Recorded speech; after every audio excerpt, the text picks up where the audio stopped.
Maintenant, Vladimir Poutine. Vladimir Poutine est-il l'homme le plus protégé du monde? Rétrospectivement, on se rend compte que dans les moments importants ces derniers mois, on découvre qu'il portait des pare-balles. On voit en faisant des ralentis dans les images qu'en réalité, il y a des dispositifs de protection qui sont considérables. Ouais, est-ce qu'il a peur d'être tué? Plus que jamais, à en croire le Moscow Times. Regardez ce que l'on y apprend. Les services spéciaux russes ont renforcé à un degré sans précédent les mesures de sécurité déjà strictes entourant le président Poutine. On apprend aussi que le Kremlin prend très au sérieux, on l'espère, la sécurité de Vladimir Poutine. Enfin, ça tombe un peu sous le sens. Il est protégé par toute une armée de gardes visibles et invisibles. Et cette année, le 9 mai, le président Poutine portait clairement un gilet pare-balles dissimulé pendant le défilé. Alors, on a un petit peu fouillé dans les images du 9 mai et en effet, il y a un comportement de Vladimir Poutine qui est assez étonnant. Regardez la démarche assez étrange qu'il avait ce jour-là. Voilà, il fait souvent des gestes avec son épaule. Ses épaules. Voilà, donc... Il portait pas de gilet pare-balles. Il a un peu trop vu Sarkozy, vous disiez. C'était le tic de Nicolas Sarkozy, vous avez raison Didier François. Non, mais là clairement il a un truc. En tout cas, d'après le Moscow Times, c'est plutôt la preuve qu'il se balade avec un gilet pare-balles. Vous le pensez aussi, Sergei Kirnov? En fait, non. Je crois que cette année, le 9 mai, il faisait 0 degré, il neigeait sur Moscou. Et donc, il faisait très très froid. Et à mon avis, il avait un dispositif en fait, pour être chaud. Un triple gilet. Vous vous souvenez pas qu'il neigeait pendant la parade? Rappelez-vous le pauvre Garot qui était en direct sous la neige, qui nous faisait le donc, à mon avis, on lui a mis un gilet, tout simplement. Bon, après, faut pas oublier que... Donc, il porte pas de gilet pare-balles. Non, mais les habits qu'il porte, c'est les habits en Kevlar. Donc, de toute façon, vous tirez à petit calibre sur ces habits, il les protège. Donc, de toute façon, c'est pas les costumes comme nous. Hein. Son costume. C'est quoi des costumes en Kevlar? Ça existe, ça, des costumes en Kevlar? Bien sûr, il y a le tissu Kevlar, ça coûte 20 000 balles le costume, si c'est pas plus. Et donc, en fait, ça se voit pas. Ça se voit pas. C'est uniquement les gens qui ont la possibilité. Bah oui. J'ai des costumes qui. Ah bon? Mais tout ce qu'ils portent, en fait, il y a. Non, mais enfin. Moi, j'en mets un quand je suis à côté d'Alapoédi pour être sûr que... C'est très bien. Alors, en revanche, ce sont des responsables russes qui affirment ça au Moscow Times. On n'est pas en train d'inventer quelque chose en regardant son petit... De toute façon, son service de sécurité, c'est un service effectivement très compliqué. À l'époque soviétique, c'était la 9e direction du KGB qui assurait la sécurité. Je la connais très très bien. Mon cousin y était, mon oncle y était. Mon oncle était le projectionniste de Kosygin, le premier ministre soviétique. Il était à sa datcha, il était son garde du corps. Il projeter les films à sa famille. Qu'est-ce qu'on regarde quand on est Premier ministre de l'Union soviétique comme film? James Bond, je suis sûr. Il regardait beaucoup les comédies françaises. C'est ça, Louis de Funès. Louis de Funès, puis les films, les détectives avec Belmondo, Delon.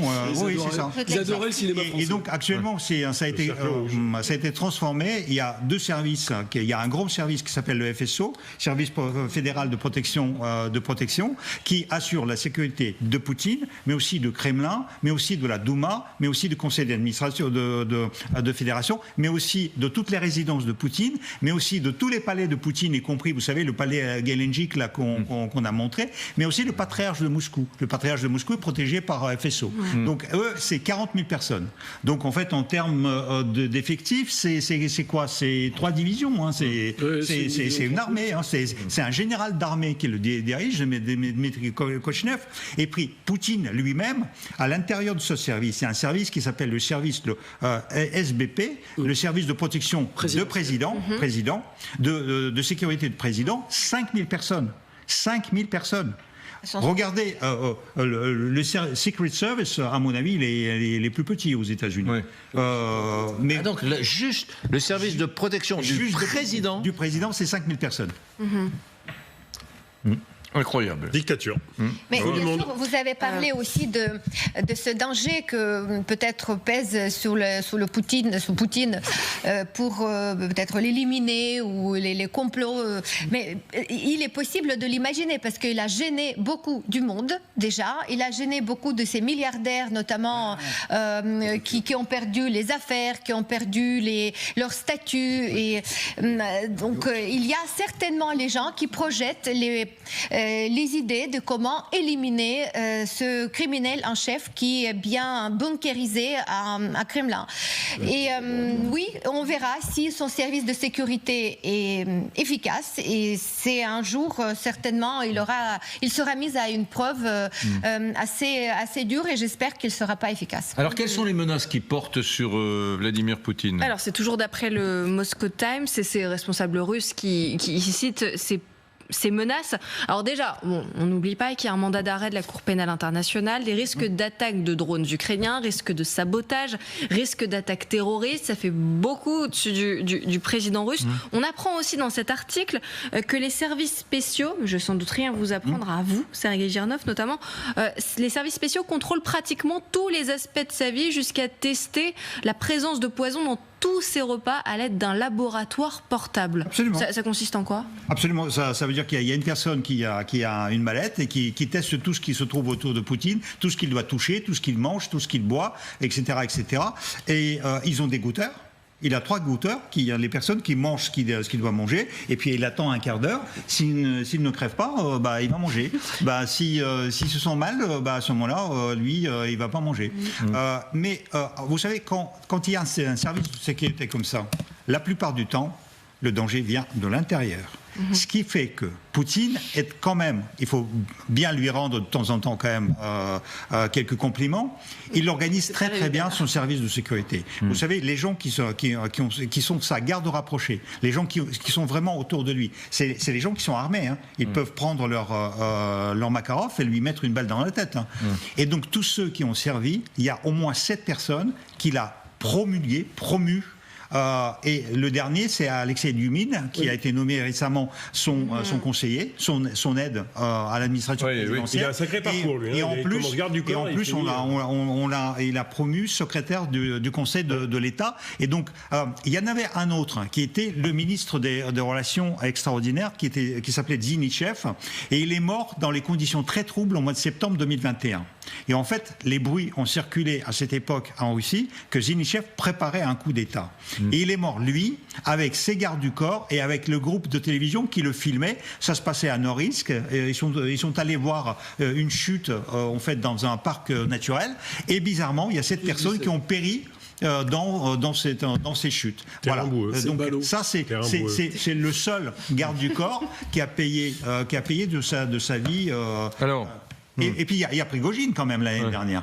Prigojine a prouvé que en fait le coup d'État peut venir de l'intérieur. Prigojine, c'était un homme de Poutine. Il y a eu beaucoup de chefs d'État qui ont péri victimes de leur garde du corps. Je pense à l'Indienne. Je me demande si Madame Gandhi a été tuée par un de ses gardes. Thomas Sankara.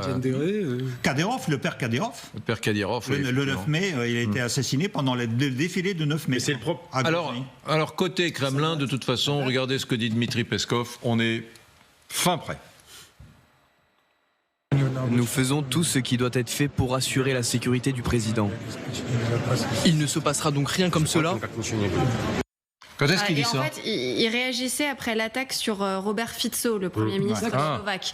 Et donc, pas le journaliste, mais le journaliste du Kremlin, c'est comment il s'appelle déjà? Zaroubine, merci. Le porte-micro. La question le porte-micro qui fait des interviews faciles, il est tout seul. C'est le reporter spécial du Kremlin. Et donc, il lui demandait, est-ce que vous aussi, vous avez peur pour votre vie parce que le Premier ministre slovaque s'est fait tirer dessus? Il faut qu'on vous montre, puisqu'on parle de la sécurité de Vladimir Poutine, la nouvelle version de son Aurus, cette magnifique voiture russe qui fait plus de 6 mètres de long. Regardez, ça rigole pas. Blindé, totalement blindaga de chez Blindaga. Alors là, c'est la voiture la plus puissante du monde. D'après. Vous savez que je savais que ça allait vous impressionner. Vous savez que c'est pas une voiture russe. Il n'y a rien de russe dans cette voiture. Oui. Voilà. En fait, tout est composé, la majorité des composantes, ce sont les composantes allemandes. Ouais. Donc la Russie actuellement se trouve sous les sanctions. Donc du coup, ils ont déplacé l'usine c'est pas la construction, en fait, c'est assemblage avec les tournevis à Dubaï. Et donc en fait c'est une usine Dubaï qui importe en fait les composantes de l'Allemagne. Et il y a un spécialiste d'automobile qui était excellent, qui s'appelle Sergei Arslanian, qui a fait une vidéo extraordinaire sur cette voiture en disant c'est la plus grosse merde dans les usines qui puisse jamais exister dans le monde. En fait c'est une voiture abominable. Rien ne marche dans cette voiture. Et en plus le dernier modèle, c'est un modèle à hydrogène, et vous savez très très bien que l'hydrogène, ça peut... Oui. Mais surtout, ils roulent avec les Mercedes. Tous les services, quand vous les voyez, c'est que les Mercedes. Et leurs voitures personnelles et aussi le parc de voitures, ils roulent tellement vite qu'on n'arrive même pas à filmer. Et souvent, ils se déplacent d'une manière détournée. On ne sait pas placer les caméras. On a très peu de témoignages, mais ce qui est filmé, c'est que des Mercedes.